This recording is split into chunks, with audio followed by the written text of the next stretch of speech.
Pero ahora vamos, hace poco me invitaron a dar una plática, es, digamos, como, yo soy el ratón de oficina, a mí me encanta estar en la oficina, me encanta trabajar en la oficina y me gusta trabajar con el personal, o sea, yo capacito el personal de la comisión en estos temas. Ah, perfecto. Entonces, sí, nada, ya estoy y yo digo, y como notarás, me gusta mucho estudiar, me fascina, es mi actividad favorita. Entonces, me invitan a dar una plática con adolescentes y le digo a la persona que me invita, digo, jamás me ha tocado un público, pero tan demandante, siempre, y he dado pláticas y conferencias a muchísima gente, muchísimas personas en redes públicas, pero nunca con adolescentes. Y me dice, ¿por qué? Digo, porque los adolescentes, digo, atender, no más bien, no, tener como la atención de adolescentes es muy difícil, sí, sumamente difícil. Pero hubo un comentario de un adolescente que me taladró mucho y digo, claro, o sea, creo que también ahí hay mucho trabajo para hacer. Porque dijo, es que mi papá dice, era un niño, dice, mi papá dice que ya hay tanta legislación dirigida hacia las mujeres que realmente ya es discriminatoria hacia los hombres. Y eso sucede en varias partes, incluso partes puristas, que es lo que me ha tocado estar en esas que Dios digo, nos falta mucha lectura todavía. Y le dije, a ver, cuéntame un poco más, porque no es como que salga nada más, porque sí, ¿no? A ver, cuéntame por qué hizo, en qué contexto de tu documentario, ¿no? Es que estábamos en una cena y mi papá, platicando de cuestiones del trabajo, dijo que ya había demasiada legislación que protegía demasiado a las mujeres, no hay que discriminar a los hombres. Y dije, bueno, a ver, y eso también obedece en una construcción mal de la pagar. Igual que dice que la igualdad de género no era lo mismo que equidad, y que también se vincula mucho con tus experiencias y tus amigos, porque la política pública, quien inicialmente la empezó a implementar, pues fueron hombres. Y fueron hombres desde sus propias experiencias que desconocían completamente las experiencias de las mujeres. Cuando se empiezan a incluir a las mujeres, ¿qué mujeres empezaron a incluir?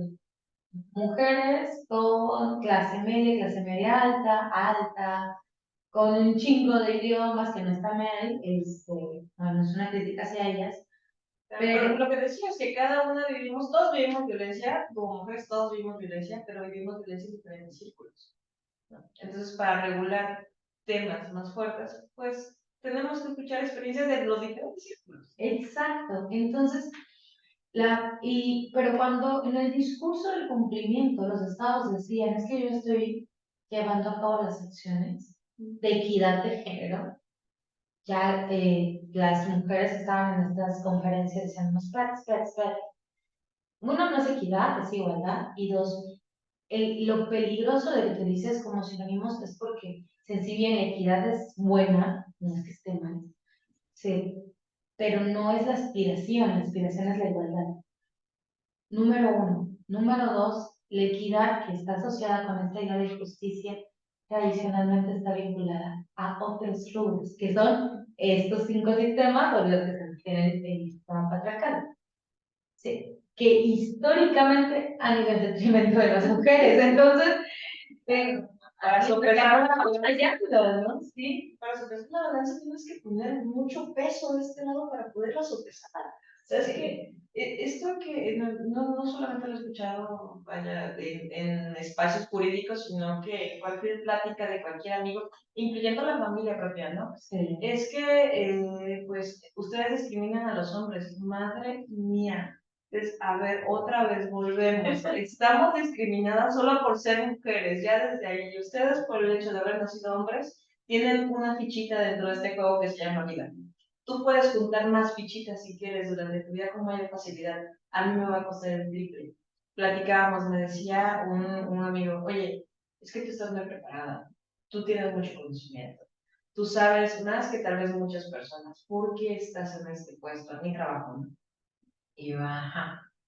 Mira, el problema es, cuando una mujer quiere llegar a una igualdad con un hombre, necesita trabajar 3 veces, por lo menos, estar 3 veces más capacitada.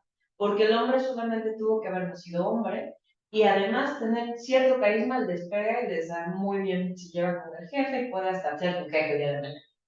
Ahora, para que yo le pase a ese hombre, necesitaría trabajar 5 o 6 veces más y aún así se me reprocharía. No, y aún así, eh, aparte de reprocharte, está el señalamiento de querer ocupar un espacio de hombres.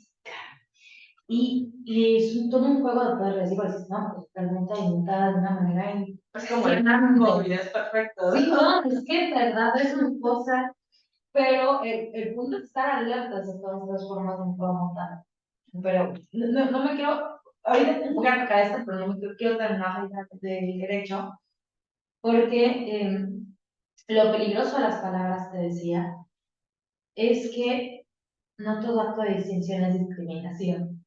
Y ahora utilizamos tanto esta palabra que le estamos restando toda la importancia histórica que tiene. O sea, hablar de igualdad y de no discriminación, estamos hablando de algo intocable, de un coto vedado para el Estado. O sea, no hay forma de decir te discriminé porque me viste feo y por eso te discriminé. O sea, no, eso no está justificable. Y que la violencia, por razones de género contra las mujeres, porque es el género lo que nos construye o nos genera la violencia, pero no el género entendido como mujer, hombre, o persona no binaria, o persona trans, no, el género, que digo, todo importa en esa construcción. El género es estas prácticas sociales, culturales, políticas, económicas que diferencian y jerarquizan a la humanidad. Ese es el género. Cuando empezamos a jerarquizar, estamos alimentando al monstruo. Entonces, esto lo dijo el Comité de las Naciones de la Convención General número 35, es la más actualizada sobre esos temas. Entonces, cuando empezamos a decir es que ya es discriminación, ya esto estamos restándole un peso importantísimo a estas dos palabras que son fundamentales en un sistema jurídico. La igualdad y otro. Hemos tenido una concepción tan errónea de lo que es la igualdad, que como tú dices, bueno, ponte a cargar el garrafón, o que pensamos que 2 más 2 es igual a 4. Pero en las ciencias sociales, la similitud o afinidad no siempre es igualdad. Cuando tratamos de forma neutra, dicen, y si no tomamos en cuenta las características específicas de la mujer, niña o adolescente que estamos atendiendo, estamos discriminando. Eso es un punto. Y dos, el derecho a la igualdad tiene tantos otros elementos que dicen no basta con tener las leyes si eso no se traslada a una realidad, si no va a tu cotidianidad. Podemos tener un chingo de leyes, porque las hay, existen, persisten, pero si esto no se está plasmando en nuestro día a día, en nuestro cotidiano, entonces no hay igualdad. Oye, no tendremos las marchas. No. Que era lo que yo inicié con el tema de los movimientos y las olas y todo esto, de que vemos como el propio sistema muta tanto, que ahora hay una gran cantidad de violencia digital, y no solo hablemos de violencia digital con respecto al contenido sexual, sino hablemos de violencia digital sobre todos estos tipos de violencia psicológica, todo esto que se traslada al rubro de lo virtual. Y cómo la usurpación de la imagen de la mujer, el llamarlas de forma peyorativa, y que podemos verlo tan claro y preciso en las marchas. O sea, en las transmisiones de todos aquellos noticieros que están haciendo cobertura de las marchas, hay una cantidad de hate hacia las manifestantes y sobre todo aquellas que rompen con el canon de la buena manifestante. Claro, de la que te callas, ¿no? Y no haces nada más que marchas en silencio y no pasa absolutamente nada. Estábamos platicando de eso y yo creo que por un lado están las resistencias, o sea, sí, perfectamente. Por otro lado, hay una probabilidad alta de que metan grupos de choque, porque al Sí. final de cuentas hay que disminuir un poco su flexibilidad y hay que mancharlas.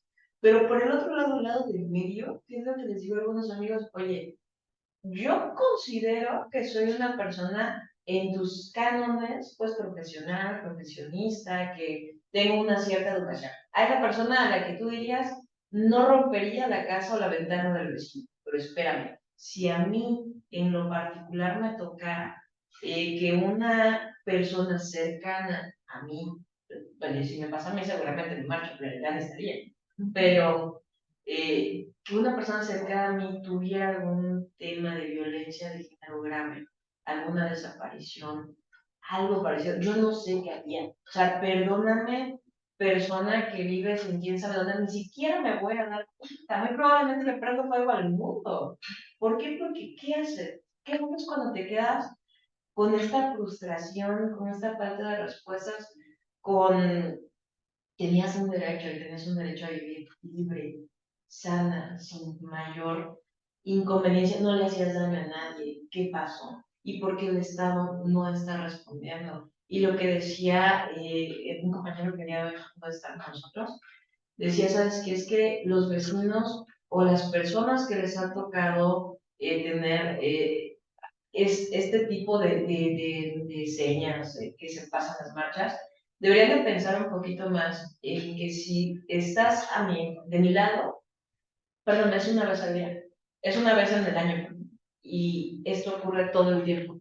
Solidarízate un poquito. Yo sé que te va a costar trabajo, yo sé que a nadie le gusta perder su patrimonio y sus pertenencias, a nadie, pero solidarízate un poquito de qué pasaría si estuvieras en mi caso. Entonces, son temas muy, muy fuertes. Y muy complejos. Y visto desde nuestra posición, que lo decías hace un rato, ¿no? Vienes de una familia que si bien sí tuvo una violencia, pues tú tuviste una posición, digamos, un poco mejor o más cómoda que tus antecesores. Lo mismo que la circunstancia me pasó. Yo no sabía de esto hasta que por circunstancias de la vida te empiezas a involucrar como persona, a darte cuenta, a indignarte y a decir, esto no está bien. O sea, yo tengo ciertos privilegios, pero no está bien que tú no los tengas y no está bien que esté ocurriendo. Y el temor, yo no sé si tengas hijos, sobrinos, pero el temor que a mí me da tener sobrinas, híjole, ¿por qué tengo que tener miedo de tener descendencia, no? Sí, y eso es algo fuerte. No, yo no tengo hijos, ni hijas, ni hijes, este, pero coparticipo eventualmente en la crianza de una criatura, que es el hijo de mi novio. Digo coparticipo porque no siempre, como no vivimos juntos, no siempre lo veo. Entonces, eventualmente convivo con él y con una niña que tiene. Y sí, o sea, la diferencia de las crianzas es abismal entre una y otra, es el sentirlo como cuando empiezas a formar crianza o criar, lo que digo con amigas que sí son mamás, esta resistencia familiar, de cuando estás nuevamente rompiendo un caso tradicional familiar, un sistema. No, no porque es así, porque lo vas a hacer tal por cual, ¿no? Sí, y porque existe un temor tan arraigado de que puedan tener una orientación distinta a la heterosexual, porque aparte creemos que si te crea de esta manera, rompes con, igual nuevamente, esta imagen del hombre macho, y porque únicamente el hombre macho, heterosexual, vale en esta sociedad.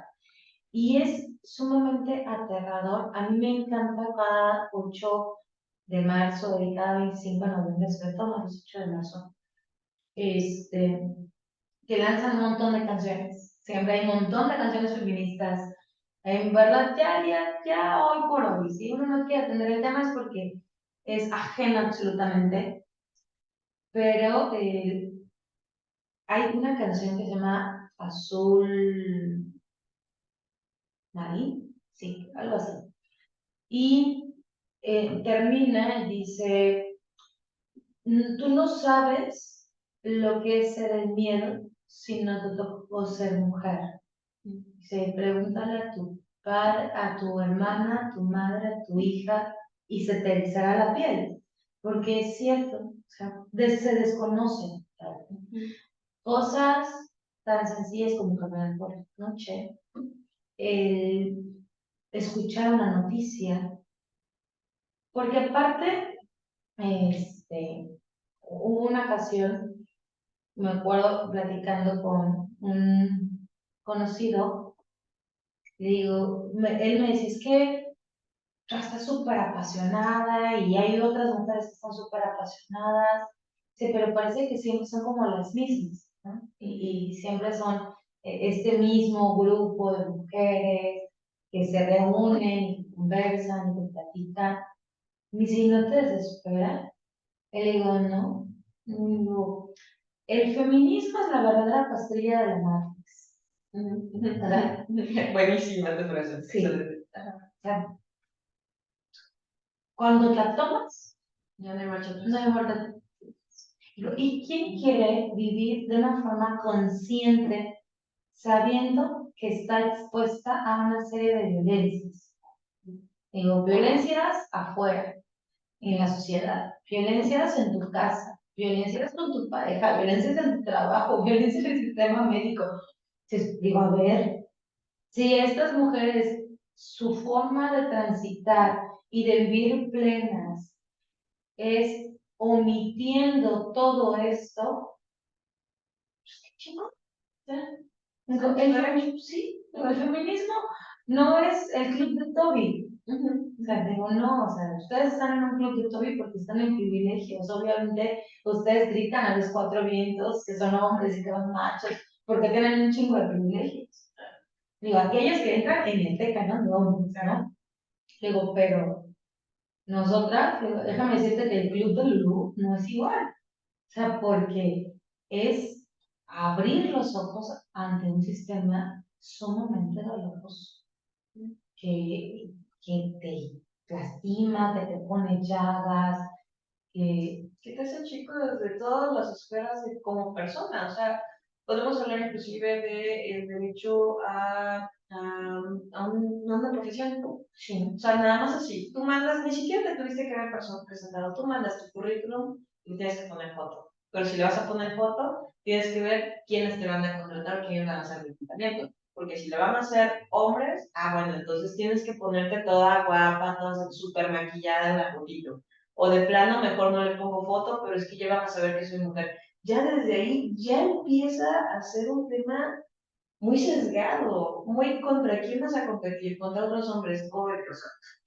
Ya, no, desde pequeñitas cosas muy sencillas, ¿no? y que seguramente tal vez tuvieron mayores dificultades académicas o tener acceso a otro sistema de educación, porque aparte también lo comentaba con, digamos, con el personal, ¿no? De la organización. Y con otras personas, con un amigo en particular. Estudiar esto es costoso. O sea, no es un acceso para todos. O sea, esa es otra realidad. Irte profesionalizando en estos temas es costoso. Y no solo costoso económicamente para tu bolsillo, costoso para tu salud mental, porque le tienes que invertir muchísimo tiempo.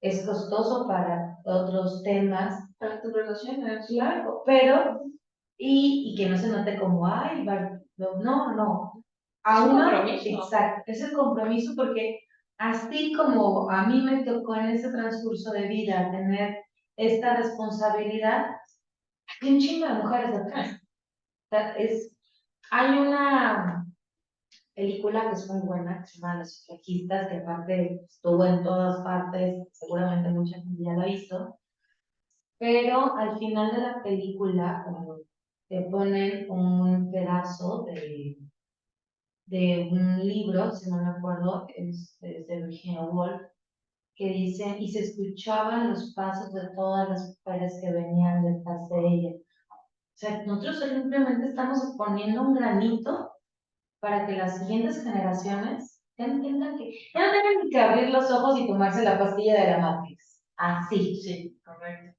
Eso es lo único, porque en verdad, y todo proyecto de vida es válido, absolutamente todo. No todas las mujeres tienen que salir allá afuera y convertirse en profesionistas, ni todas las mujeres tienen que renunciar a su propia identidad para decir, mírenme, entro en un canon colonizador, ¿no? Porque esto a mí me tocó todo el día, todo el tiempo aprendes algo, ¿no?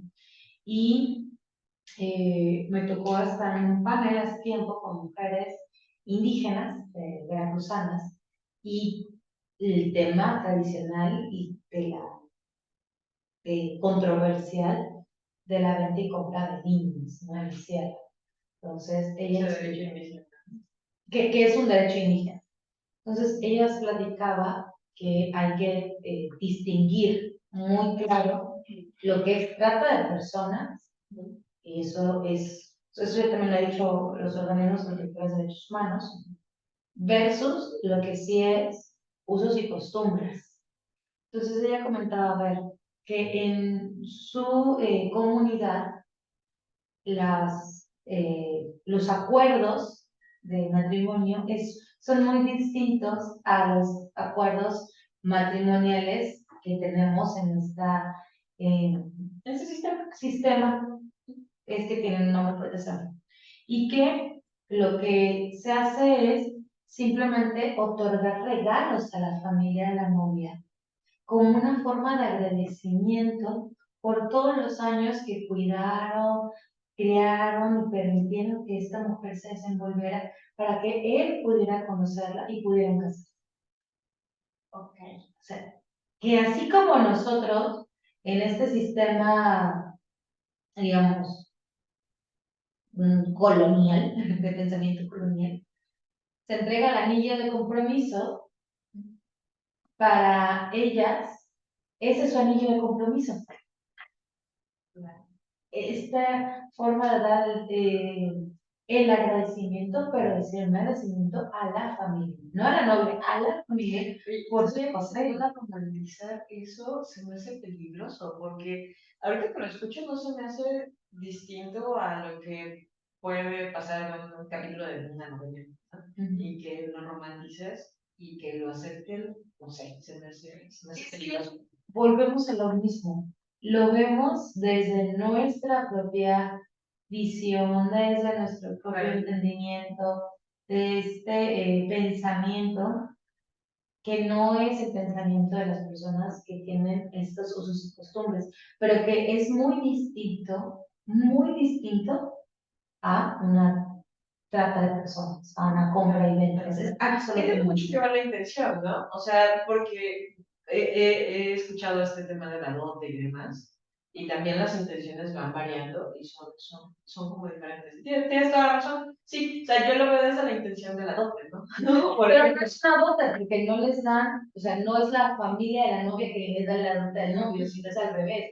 El novio quien entrega estos regalos a la familia como una forma de agradecimiento por haberlos cuidado durante todos estos años. Pero es porque ya forma parte de su visión, forma parte de su cosmovisión, que es lo mismo si lo trasladamos al feminismo musulmán de el hijab. O sea, todo un movimiento de no, el hijab te oprime, el hijab claro, y el otro. No queremos imponer lo que consideramos que está mal, ¿no? Desde lo que yo quisiera, ¿no? Y cuando ella dice, no, a ver, el hijab te representa, no es sumisión para mí, al contrario, es una forma de reafirmar mi posición, no solo política, sino también mi posición de visión religiosa. Lo mismo sucede, por ejemplo, con, el otro día platicaba con varias amigas trans, que hay una comunidad muy bonita con todas ellas, y o sea, yo tengo claro que mis experiencias como mujer cisgénero no son las mismas experiencias que van a tener ellas, y que aparte ellas lo decían de una manera tan bonita, sí, y ni nuestras propias experiencias son las mismas. O sea, la creencia de que vivimos todas las mismas experiencias sigue siendo un pensamiento muy patriarcal. Y yo, ¡ay, es cierto! Tienes toda la razón. Y ellos me comentaban que incluso hubiera compañeras mujeres trans que no se digan a sí mismos mujeres trans, que solamente se dicen mujeres.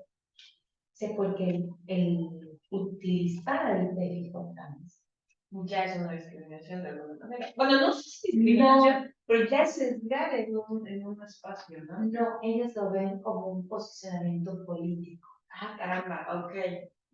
Porque es la manera de visibilizar su existencia y de exigir el reconocimiento de su propia existencia. Entonces, igual nos vamos dando cuenta cómo vamos entendiendo, pero con esas experiencias y no desde nuestras propias posiciones de privilegio. Y cuando me dijeron que sí, dije, claro, o sea, tienes toda la razón, porque llegas a un espacio y dices, a ver, yo soy una mujer trans, y desde ese momento el Estado tiene que armonizar o adecuar todo su aparato gubernamental para hacer frente a las propias necesidades específicas de estas mujeres. Así como soy una mujer niña, igual, o soy una mujer adolescente, igual, o soy una mujer indígena también. El posicionarte es señalar que el Estado no puede generalizar, porque eso es generalizamos a todas las mujeres. No. Claro, claro, claro, claro. Ahorita que estabas comentando el tema de la regularización y que se debe adecuar a esto de las violencias y además de quienes estaban generando la norma, me salta mucho un ruido y me gustaría tener tu opinión también. Nosotros, en principio, somos un colegio que abogamos por la cultura de paz.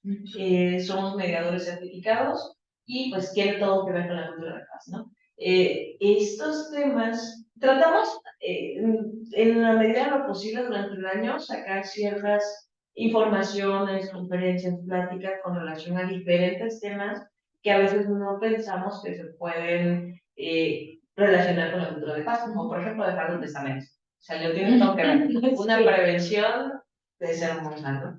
Pero en particular, el tema de la violencia de género es algo que nosotros no podemos mediar y por eso estamos muy encaminados a tratar de visibilizar esto para que no nos quedemos cortos.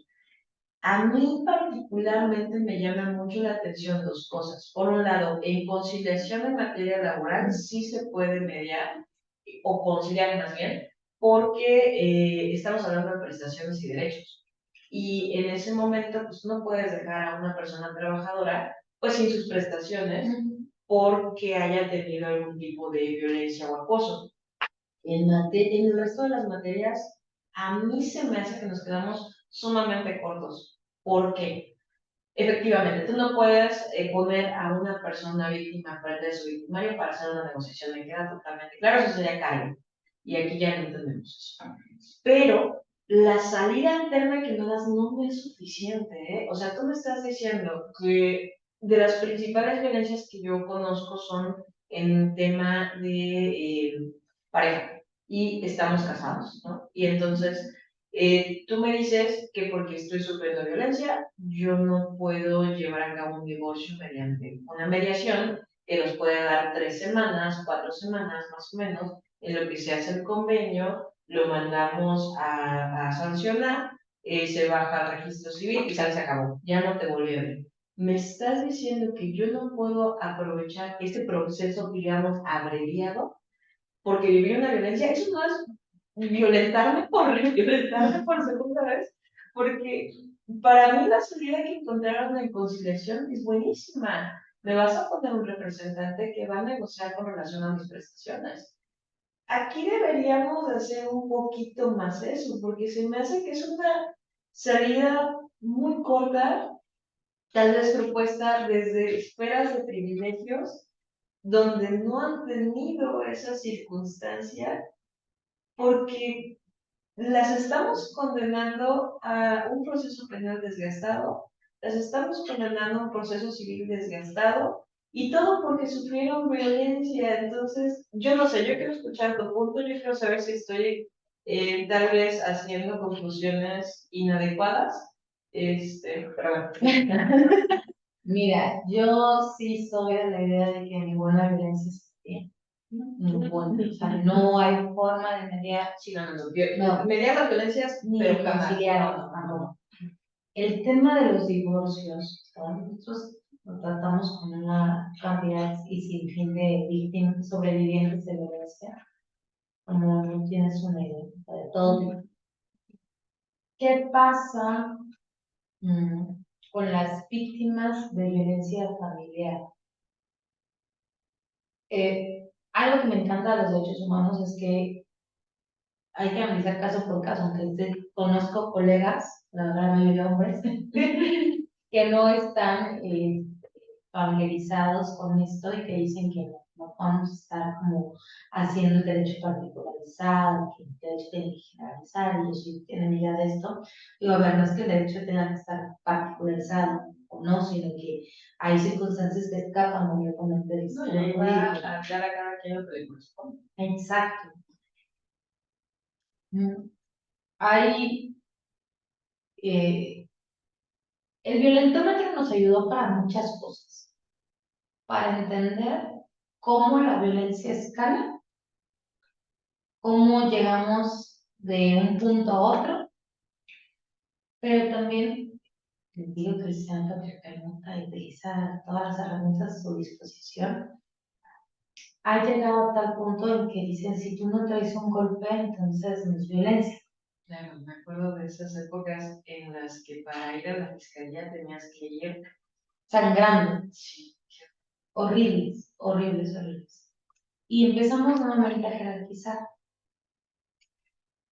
Las afectaciones psicológicas que la violencia psicológica tiene con respecto a las mujeres es un rubro, digamos, de 25 años para acá, que apenas se está tocando. O sea, no es como tan profundizado y nos estamos encontrando que hay mujeres que, dependiendo sus factores propios y los factores externos, la violencia psicológica ha tenido una repercusión atroz, ¿no? O sea, atroz al grado de que hay algunas que ni quieren salir de su casa. O es más, que ni siquiera quieren iniciar un proceso de divorcio producto del grado de violencia psicológica que sufrieron. Entonces, si bien es un proceso que puede agilizar y evitar, que en su gran mayoría muchas deciden ni siquiera iniciarlos por esto, porque se más han tratado esto y lo otro, yo creo que tal vez la respuesta sería buscar formas. Y yo soy de la idea de que se vayan a juicio, el juez conozca, determine que hubo una violencia previa y determine la disolución inmediata del matrimonio. Ya. Yo creo que Sin sí. iniciar el proceso de duelo. Sí, yo creo que sí, pero siento que me falta algo. O sea, es lo que decías, el tema de que ya cuando estás en este mundillo de feminismo y te tomas esta pastillita que te saca de la Matrix, siento de verdad que me falta algo. O sea, es que porque evidentemente no vamos a mediar sobre una violencia. Existe una violencia y esa violencia debe de ser sacada totalmente de la ecuación, porque entiendo que la persona que la sufrió va a tener necesidades diferentes en este momento, pero yo no me puedo quedar tan corta. Tendría que tal vez buscar alguna alternativa en el sentido de no asistas tú, no asistas tú. Si estamos buscando el tema de conciliación, pero en el tema de conciliación estamos manejando solamente prestaciones, aquí vamos a manejar tal vez también, y lo estoy tirando así, ¿no? Pero esto va a ser para un estudio mucho más complejo, sí, claro, que debe de estar debidamente armonizado. Pero bueno, si aquí estamos hablando de prestaciones laborales, que es te pago tu salario, te pago tus vacaciones, tu periodo vacacional, porque estamos con conceptos muy particulares. En un divorcio también hay conceptos particulares. Vamos a hablar de la división, tal vez, de bienes, tal vez tema patria, custodia, patria, podemos hablar también de, no sé, una indemnización que tengas, lo que tú quieras. podemos hablar de eso y podemos tratar de ponerlo como si fueran prestaciones. Es que ahí la línea es muy delgada, porque dentro de la mediación y conciliación no hay representantes jurídicos. A veces, digamos, entre las personas involucradas que quieren llegar a un acuerdo común, ¿no? Entonces tú dices, ponerle un representante a esta mujer para que sea quien determine. El problema es que ahora infantilizas a la víctima. Claro. Digo que, sí, yo creo que debemos de hacer más. O sea, sí, este puntito de no se puede, fin, tú no eres y ya está, no me alcanza. Yo sí creo que no daría, tal vez la solución sería en un juicio abreviado. Okay. Ahí sí, un juicio abreviado en el cual las cosas sean mucho más rápidas, porque si no, nuevamente no ayudamos a que transite de víctima a una sobreviviente, a un empoderamiento real, el proceso psicológico en el que se está encontrando. Es muy complejo. Y porque nos podemos encontrar víctimas, que aparte, ese es otro que me parece, me gusta y me apasiona tanto, porque no tenemos una solución completa a todo, no lo vamos construyendo, por eso me encanta el derecho con estos enfoques tan diferenciados, porque al final del día hay todo un movimiento de la ley Sabina y la ley Monzón, que aparte Ceci fue una amiga mía muy querida, que su feminicidio me duele hasta los tuétanos. El corazón y todavía recordarlo sigue siendo muy doloroso. Pero estas nuevas leyes que surgen de procesos sumamente dolorosos para las víctimas, sus familiares y sus círculos de amistad, lo que nos plantean es esto, es saber qué tanto tenemos, porque no todo es tan fácil como parece, qué tanta seguridad tenemos de que un violentador no violente en las infancias, por el tema de las convivencias, ¿no? Claro. Y ahora le sumas, bueno, pero entonces, ¿dónde queda el proceso de reinserción social? De la justicia restaurativa. Exacto.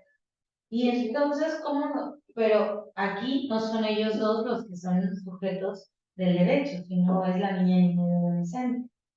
Y vemos como toda hay una serie de juegos donde tenemos a una mujer que ha sufrido violencia, a unas infancias que seguramente han sufrido violencia al momento de percibir esa la violencia física o la violencia psicológica, a un violentador que tiene derecho de reinsertarse en la sociedad de una manera que sea útil en la sociedad y que no replique las violencias, y donde queda toda la política pública, y donde queda todo el banco jurídico, y donde queda todos esos enfoques diferenciados. Entonces tenemos que nuevamente, ahorita estamos en un proceso de derecho bien interesante, en donde tenemos que analizar lo que estamos implementando, nos está sirviendo, nos está funcionando, tenemos que regresar, escuchar a las víctimas, entender que sí, entender que no, porque aparte, si nos vamos como a un símil, en derecho internacional de los derechos humanos, en los propios procesos de la Corte Interamericana, está la solución amistosa, en donde el Estado dice, oye, me quiero arreglar con las víctimas, y las víctimas dicen si aceptan o no. Y si no aceptan, pues seguimos el proceso. Incluso en ciertas violaciones, me tocó encontrar un caso en donde se dio una solución amistosa en un caso de desaparición forzada. Son violaciones graves de derechos humanos. Y que dices, ¿cómo? Pero el proceso de solución amistosa, que es un símil a la conciliación, dices, a ver, fue solución amistosa, pero las víctimas lo que querían era una sentencia de la corte. Y entonces lo que dijeron, vamos a solucionarnos aquí en corto, vamos a hacer las reparaciones igual aquí en corto, pero yo quiero que la corte se pronuncie sobre el contenido de estos derechos. Y fue lo que hizo la corte. Como parte de la solución amistosa, dice, bueno, yo me voy a pronunciar sobre el contenido de estos derechos humanos, cuál es el alcance y cuáles son las obligaciones del Estado.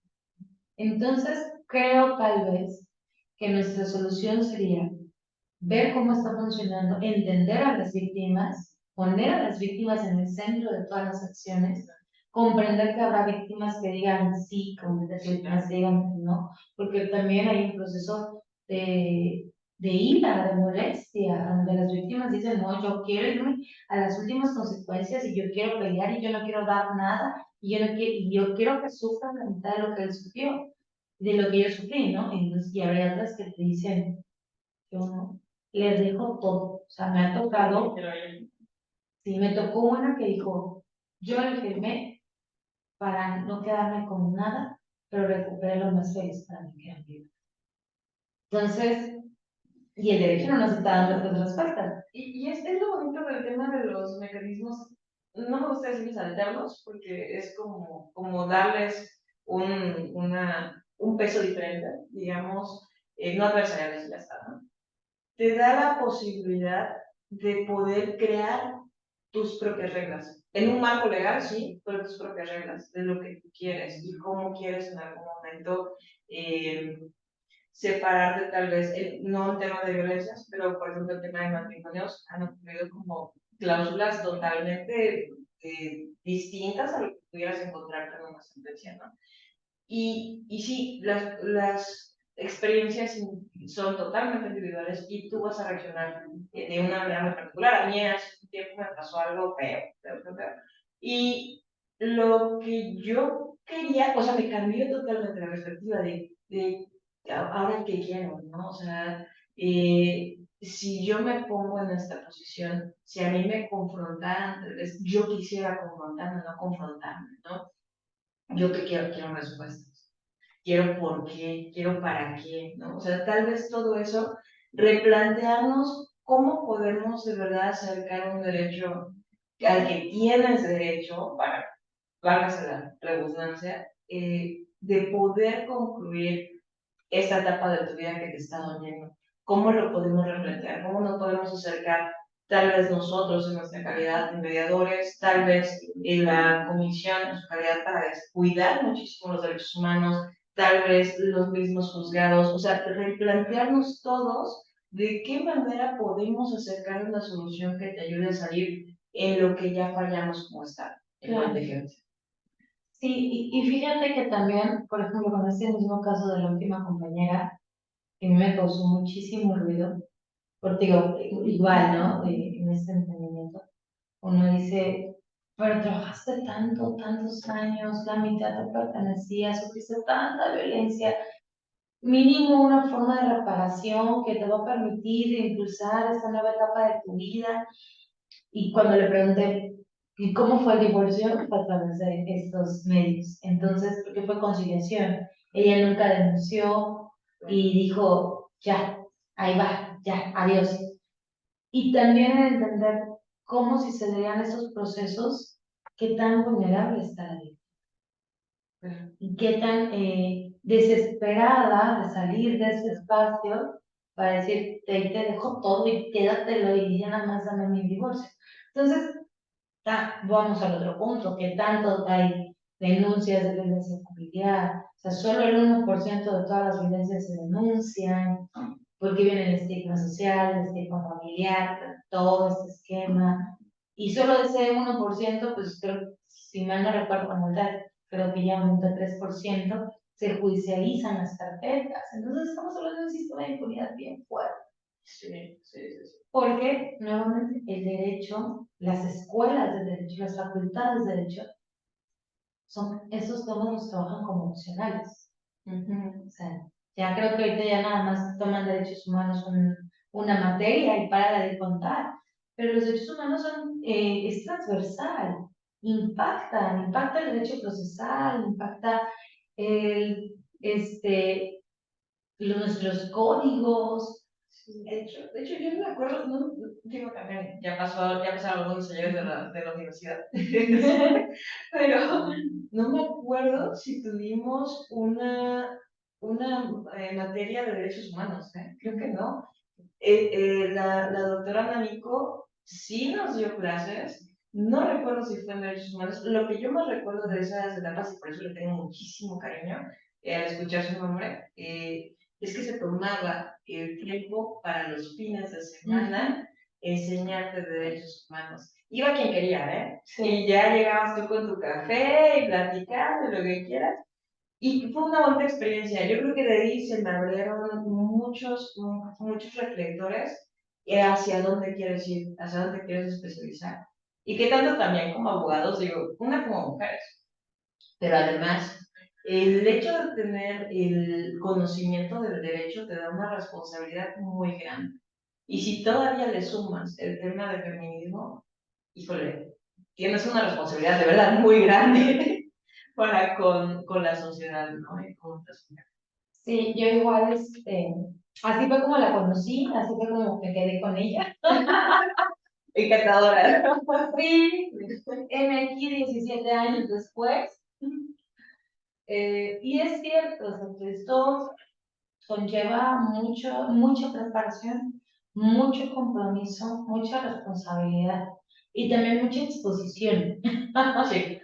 Porque volvemos a lo mismo, ¿no? Entonces, como tú estás ahí, como tú tienes que saberlo todo, tienes que estar, y dices, espérenme, también soy humana, aguántame tantito, se puede equivocar. Pero lo que se busca, o el compromiso que se tiene es estudiar, estudiar, estudiar, estudiar, estudiar, estudiar, estudiar, entender, comprender, utilizar otras herramientas, no solo quedarnos con las herramientas jurídicas, porque el derecho es de lo que está apostando. Hay una sentencia se llama Guzmán Albarracín, Paola Guzmán Albarracín contra Ecuador, que aparte lo litigó un muy querido amigo mío, que dentro de las pruebas que presentaron para culpar al Estado fue una pericial psicológica forense, buenísima, con perspectiva de género, algo súper novedoso.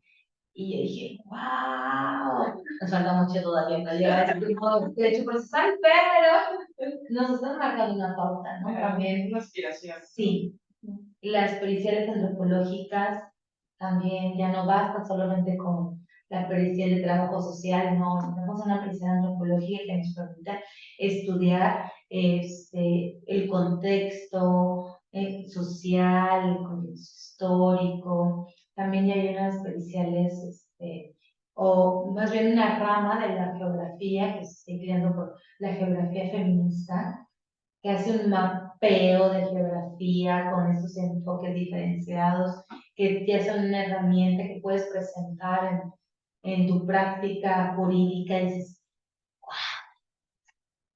ya no nos pueden, sí, claro. ya no podemos estar.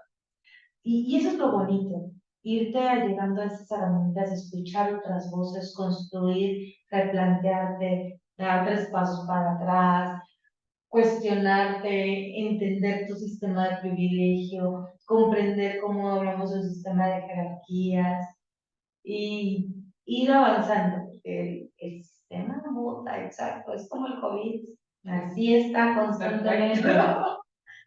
No es perfecto, lo vamos a tirar. Sí, es justamente como el COVID, ¿no? Es que no sé si escuchaste ese chiste que ponían.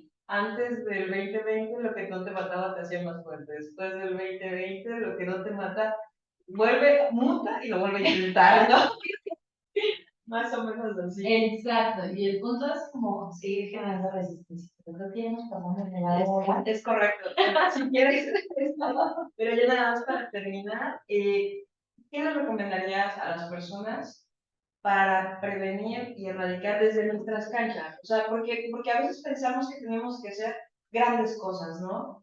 Y no necesariamente, inclusive si no eres una persona que se siente capaz de ir a una marcha, está bien, no lo hagas. Sí, porque también otra cosa que he escuchado es que esas mujeres que atacan a otras mujeres, espérame, es que tampoco las podemos juzgar tanto porque tú no sabes el ciclo de violencia tan grande y las estructuras que ha tenido. Hasta qué punto está tan arraigado que ya no logra verlo de frente. O peor, si no somos capaces a veces de decir me equivoqué, imagínate qué tan capaces podemos ser de aceptar que estoy sufriendo violencia. Sí, no.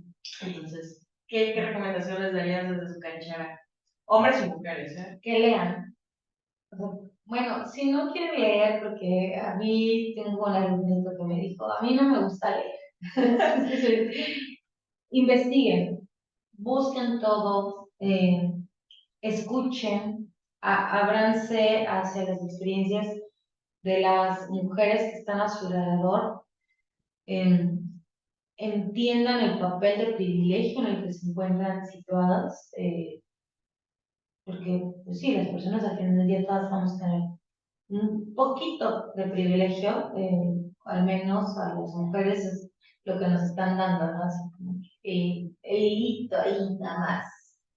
Y entender cómo esos sistemas nos han beneficiado. O sea, yo, estos mismos procesos de reflexión me llevaron a entender que si yo puedo estudiar fue porque tenía una mamá que cocinaba, lavaba, planchaba y que estaba ahí súper metida todo este tiempo y que eso sostuvo mi sistema de aprendizaje, ¿no? Al menos los primeros 18 años de mi vida que viví en mi seno materno. Pero entender cómo este proceso de violencia también les impacta.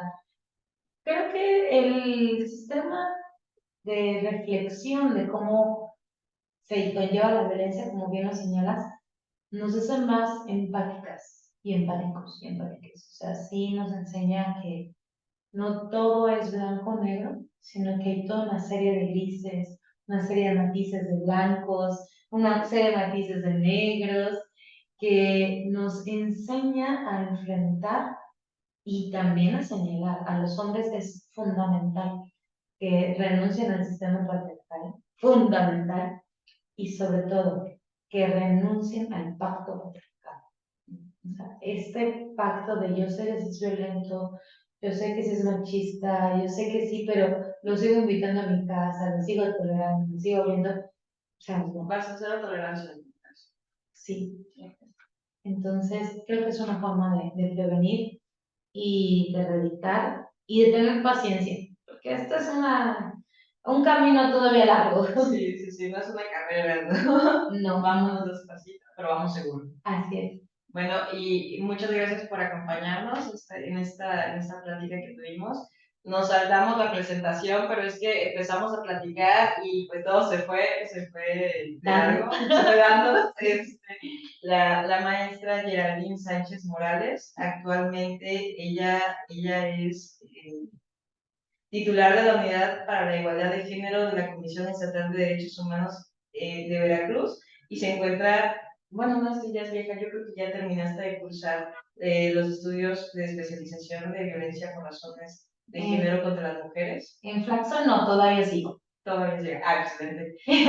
Voy a poner toda su síntesis curricular, que de verdad es muy amplia.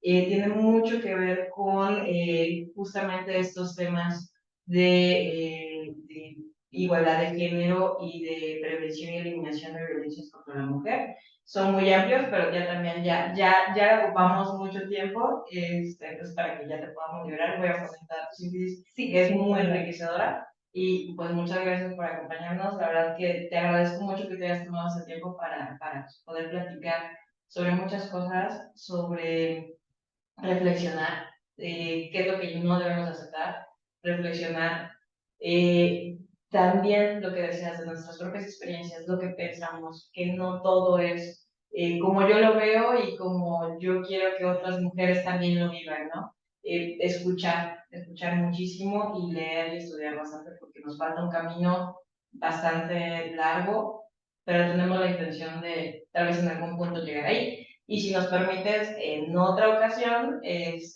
podernos volver a juntar para hacer ese tipo de dinámicas, pláticas sobre otros temas, pues estaría muy enriquecedor para todos. No, pues genial. A las veces que gusten, con mucho gusto.